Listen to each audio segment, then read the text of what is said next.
Welcome to the first official episode of the Vibrant Balanced Living podcast. If you're watching this on YouTube, you can see my little boy Cole has joined us on the side here. So if you hear his collar, you hear him coughing, that's who that is. So again, welcome. My name is Heather. I am the creator of this podcast. And I really wanted to create this podcast. This has been something that I have had in my mind for a long time. In 2018, I started my very first podcast. I wanted to start a podcast on this particular topic. And what is that topic? You're like, what is this topic, Heather? The topic is lifestyle and thinking about what it is like to be a busy career professional woman who's got all sorts of life responsibilities, whether it's professional responsibilities, personal responsibilities. You've got stuff going on at home. You've got stuff going on at work. You've just got a lot going on.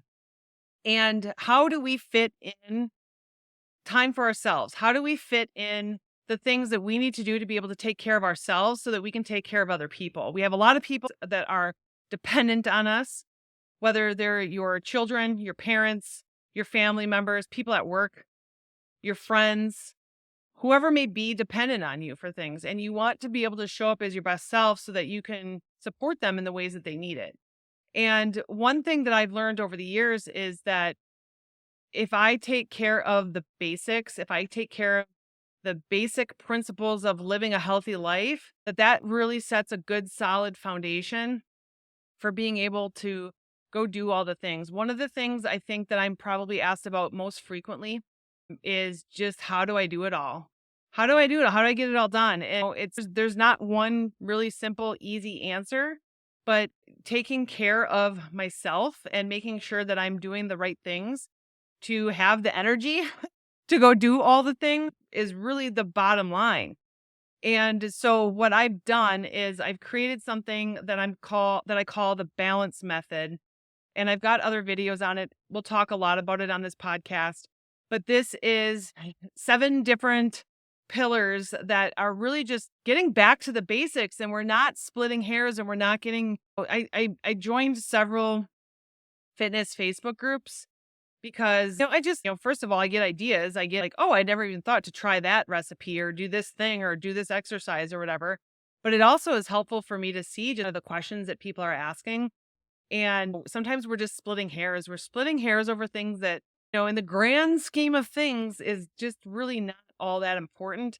Sure it is maybe if you've got a health condition or maybe you're a professional athlete and you're training for a thing. But certainly some of these things are going to come into play, but for the most part, if you're a generally healthy person, like just taking care of some of the basics and you're going to get this exponential effect where it just keeps growing and growing and growing. And before you know it, you're going to wake up one day and be like, I feel really good. I feel really good. That's where I'm at right now. I've been involved in health and fitness for 30 years and really started taking it seriously about 17 years ago. I'd always lifted weights and gone to the gym and that sort of thing, but all the other stuff that goes around it, I didn't pay any attention to. I didn't pay any attention to how much water I was drinking, the kinds of food I was eating. Pretty honest about this. I was the kind of person that I would go to the gym, I would lift weights, I would do 30 minutes on the bike for cardio, and then I would go out into the parking lot and light up a cigarette before I got into my car. That's who I used to be a long, long time ago. And so I was healthy in the sense that I was going to the gym and working out and I was active, but was I really all that healthy? And so I actually, what was interesting is in preparing for some of the topics that I want to talk about on this particular podcast, not on this episode, but just on this podcast, is that I went way back in the email archives and I found my emails from when I hired my very first coach. And it was the end of 2006. So I quit smoking December 17th, 2006. I was 29. I was about to turn 30 and I just wanted to get in the best shape of my life. I just wanted to look rockin'. I had a really hard time turning 30. Here I am many years later and I'm just moving on. But I went back and looked through those emails and I was a hot mess. I was going to the gym. I was doing good. I was at a good healthy weight.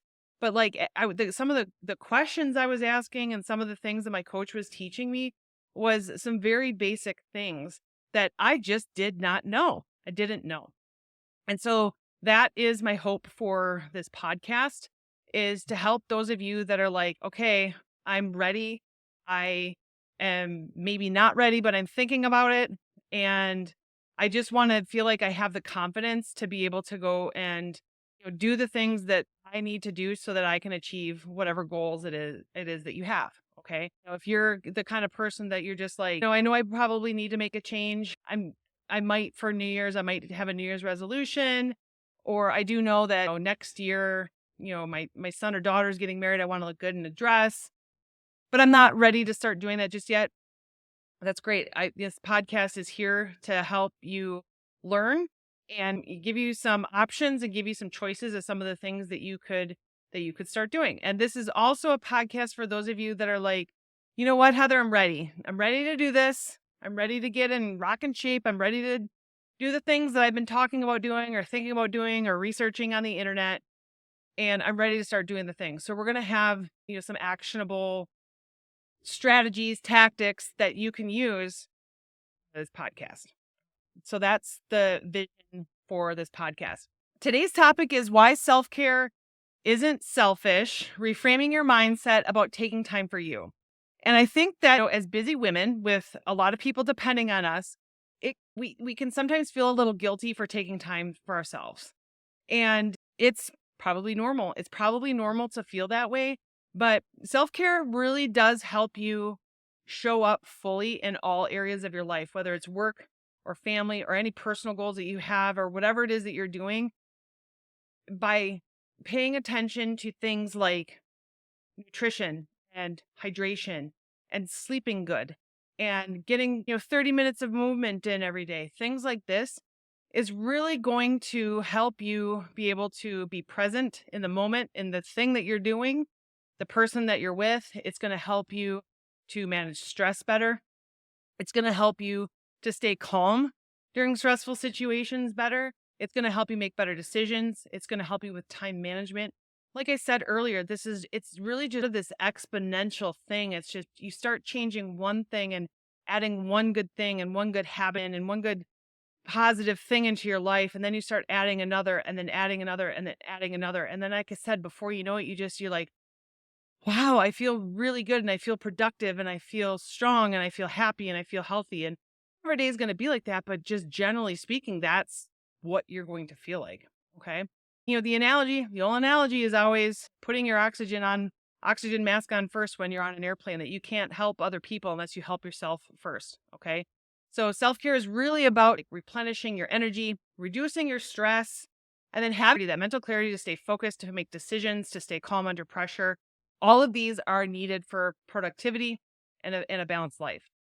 All right. So when we think about self-care, think about it as it's essential. It's not selfish, that this is something that you need to do.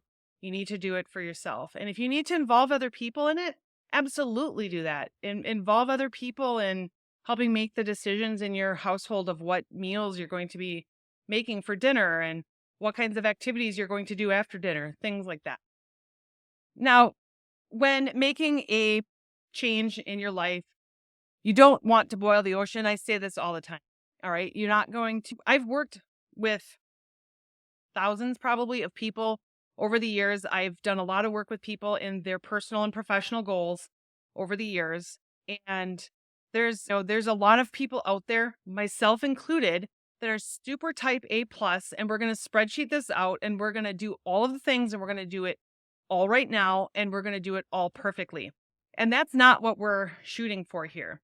And I think that when you are a type A plus overachiever, that you want to make sure that you have the things, the strategies, the things in place so that you do it right the first time. Okay. That's just our innate, behaviors, is that we want to make sure we're doing things right. Okay. And one thing that you have to realize, and this is something that I had to come to the realization for myself, is that we're not trying to be perfect here. We're trying to be consistent, and we need to be okay with failure. We need to be okay with, what? I had this plan for today and it all went to shit, and it's totally okay. I'm just going to get back on the horse tomorrow. It's going to be fine. Life is going to move on, and here we go. Okay. So when we're thinking about making positive changes in our life, we're just going to start with one thing. You're not going to try to change 8 things today. You're not going to try to change 10 things today. You're going to do one thing. It's a small, manageable act of self-care that's going to fit into your busy schedule. So it doesn't need to be anything elaborate. It doesn't need to be anything time-consuming. Maybe you set your timer for 5 minutes and you just sit in the peace and quiet. How many of us have gone into the bathroom, whether at work or at home, and just sat there and enjoyed the silence? Okay?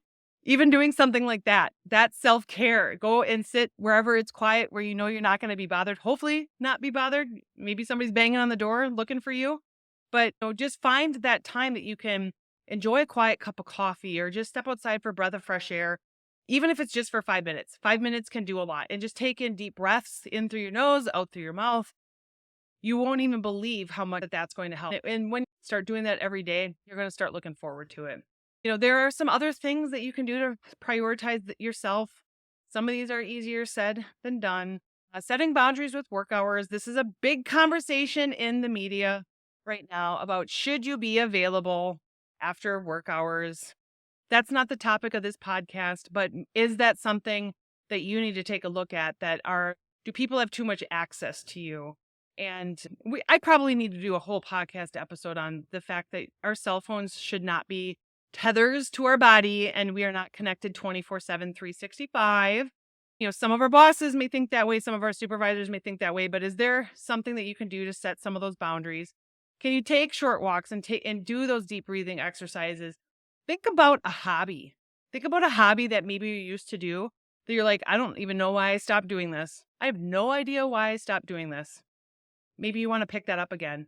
I always say that you should have 3 different hobbies. And I'm not the one that came up with this. I heard it somewhere, is that you should have a hobby that keeps you in shape, a hobby that is creative, and a hobby that makes you a little extra side cash. All right. So what is that thing that you used to do that just felt very creative for you that you got away from? Can you get back to it? And even if it's just a half an hour a week doing a thing, reading a book, doing some crafts, whatever it might be. Okay. So it is September 2024, shortly after Labor Day. If you're listening to this in the future, hello from the past. But if you're listening to this now, it's shortly after Labor Day. And, there's a couple times a year where people naturally think through a self-care reset, goal setting, getting back on the wagon, that kind of thing. And those times a year are always New Year's. We always have New Year's resolutions. We always have sort of a springtime. Oh my God, I'm trying on swimsuits. I'm trying on clothes at Target. Holy crap, I don't like what I see. And so we get back on the bandwagon there.